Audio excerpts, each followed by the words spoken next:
Hello and welcome to review number 1 on the smsno1 YouTube station. And as I said in my previous video, tonight we are going to do Wheelie. Got Wheelie a couple of days ago. I wasn't going to buy him because I'd seen all the artwork on the television, I'd seen the adverts, I'd seen, you know, all the stuff that's out there, and I thought it looked like a load of rubbish. But obviously then the film came out and you get to know the character a little bit, and I thought we'll give him a go. So I went to Toys R Us and have a look around, and while he's a bit of a childlike representation of what's in the movie, I kind of like him. One of the things I am a little bit disappointed in is, let me get up close for this, is he's a bit plastic. So a lot of the detail that you would expect to see from pictures that are on the box when you look on the Toys R Us website and that sort of stuff. Let me bring in the box. Where are we? There we go, there's Wheelie. And if you look on the front there, you can see some very, again close, quite nice detailing of all the lights on the front. It shows the blue lights on the top. Well, we've got blue lights on the top, but on the front we've just got plastic, which I think, to be honest with you, is a bit rubbish. But never one to grumble. Throw the box away. Let's get on with the transformation. First of all, we pull the front legs down and move these out to the side. Okay, this reveals underneath you've got two little pins which will become his toes, because while miraculously on the film he can balance on two wheels, in real life the chances are slim. Pull the front apart. I've played with this one a couple of times now. Got the transformation down. Now I would say that the transformation on this one, for what is quite a simplistic toy, is actually quite difficult, because if you don't get it done in exactly the right order, then you're going to be a bit stuck. So after getting the front wheels out and splitting the front, if you pull the back wheels apart and then push them down, what you do is, if you take apart the back section and pull that out, which will soon become his eyes, and then you push them in there, that opens up what's going to be his chest. Flip the arms around, one there and one there, open them out, and we'll deal with the rest of them shortly. Okay, turn that round, and because those bits are still down there, if you take that, now this is where it all starts to get a little bit difficult, because you have to half lift those up, because you can't do it down for some reason, because it won't, the whole structure to actually bring the lid up won't work. So then you do that, and then the canopy, which you've got to keep together, and you've got to keep those flat, will come up like that. So I don't know if you can see, that flips are all around. Then you split the canopy on the top where the roof is to reveal his chest. Now the first bit, Mech Alive, Mech Alive, Mech Alive, is Decepticon, Autobot, Decepticon, Autobot, Decepticon, Autobot. Now I'm a little bit disgusted at this, because while I really like the character, it means he is a little sitting on the fence and needs to make his bloody mind up. Now after you've done that, the side doors become, I don't know, his hips, I guess. The doors are a little bit on bolt there, on hinges, and I tend to flap them in like that because it just looks a bit more stylized to me. And then underneath, if I can show you,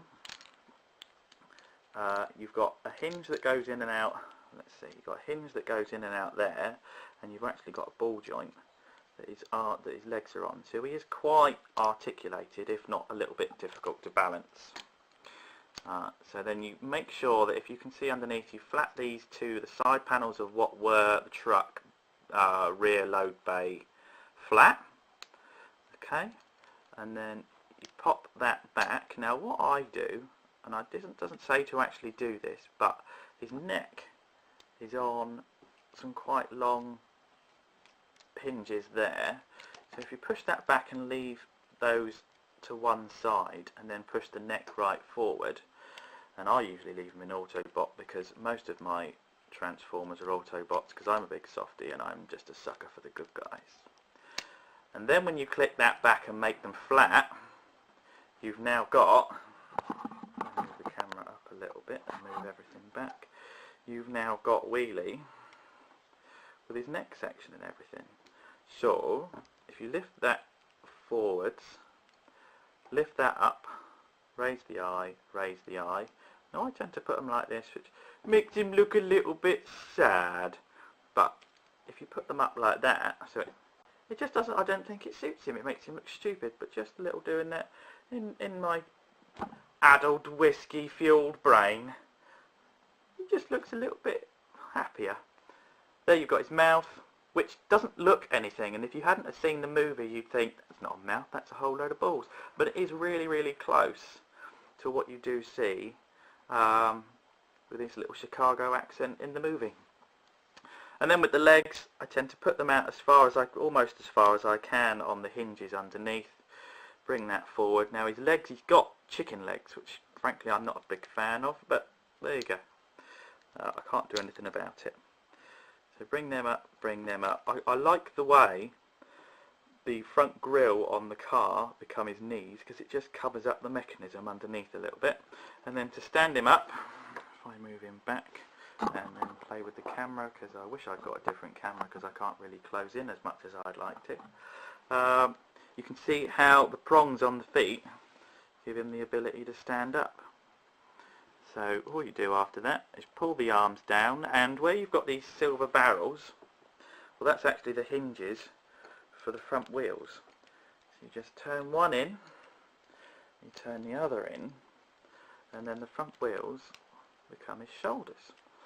Now with Wheelie, he's got no hinges on his arms to give him any movement sort of that way, so if you want to hinge it, you actually have to hinge the wheels. Not too keen on it, could have done with a hinge there going out really, but that's the way it is. If you turn that down, you don't put that like that, and then bring out the fingers. You've got two fingers there, and you've got a thumb, and we'll do that with the other arm. So bring that one down, pull those out, you can flip you the bird, fuck you! No swearing on the videos from now on, must remember, dirty, dirty boy. And there you have Wheelie. Now just to show you that mechanism up close a little bit more, on his chest plate he is currently an Autobot, and then if you flip that little clear bit at the bottom round, Decepticon, Autobot, Decepticon, Autobot, Decepticon. However, as previously stated, I'm a sucker for the good guys, so we'll just sit him like that. And then if I move him a little further away so we can get him on the camera, we have Revenge of the Fallen Wheelie. Marks out of 10? Oh, I don't know. I actually really like him. He's a little bit difficult to make him look interesting. But then again, he's a good fun character. The alt mode on it is absolutely fantastic, because bearing in mind he is only supposed to be a remote control car, he's a very good little remote control car. Robot mode, he's kind of humanoid, but at the same time he's robotic enough and fun enough to really make him look far enough away from the original alt mode to actually make him look really interesting. All in all, really like him. 8 out of 10. Not the best that I've bought, but probably one of the more fun ones that I've bought. And I must admit, when I took him to work and showed him to all the girls there, which I do have it's a very good way of judging what people think of all my robots, they all fell in love with him straight away and made me transform him 3 or 4 times and teach them how to do it as well. So that passes my Transformers test. This has been SMS number 1 with my first review. Now I've got to go and bloody edit for ages and learn how to do stuff and put titles on, and I got a bottle of whiskey upstairs, so I might go and moon juice. Bye.